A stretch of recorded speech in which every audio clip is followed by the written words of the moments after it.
Hello, this is Ron Paul with your weekly update for November 5th. Hurricane Sandy was one of the worst natural disasters the East Coast has ever seen. Cleanup and recovery will take months, if not years, and estimates run in the tens of billions of dollars. Parts of New York and New Jersey will never be the same. Entire seashore communities have been wiped out, but the determination to rebuild has been lauded as courageous and admirable. Yet, as with all natural disasters, Sandy raises uncomfortable questions about the extent to which taxpayers should fund the cleanup and the extent to which government programs create moral hazards. For example, FEMA and the National Flood Insurance Program, NFIP, are expected to pick up the tab for much of the flood damage caused by the hurricane.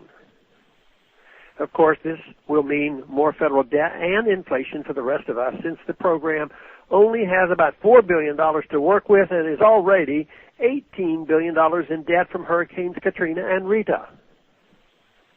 Many think there is a need for the government to provide flood insurance of this kind. After all, the market would never provide insurance in flood-prone areas at an affordable price. But shouldn't that tell us something? Shouldn't that tell us that it is a losing proposition to insure homes in coastal areas and floodplains often threatened by severe and destructive weather patterns? And if it's a losing proposition, should taxpayers subsidize the inevitable losses arising from federal flood insurance? The NFIP disguises the real cost of flood insurance in flood-prone areas, which influences home building and sales in such areas. Recklessly taking unwise risk when risk is underpriced is known as moral hazard. When politicians decide that private insurance premiums are too high, as with houses built in flood plains, the solution is to underprice the risk through federal subsidies. The obvious and expected outcome is more danger to life and limb when disaster strikes. Even NFIP has been forced to raise rates significantly in coastal areas and is now dropping second homes from coverage altogether. Many assume it is compassionate to entrust government central planners with disaster recovery.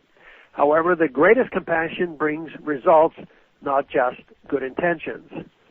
And we've seen how bureaucratic organizations like FEMA mismanaged recovery and relief in the wake of Hurricanes Katrina and Ike.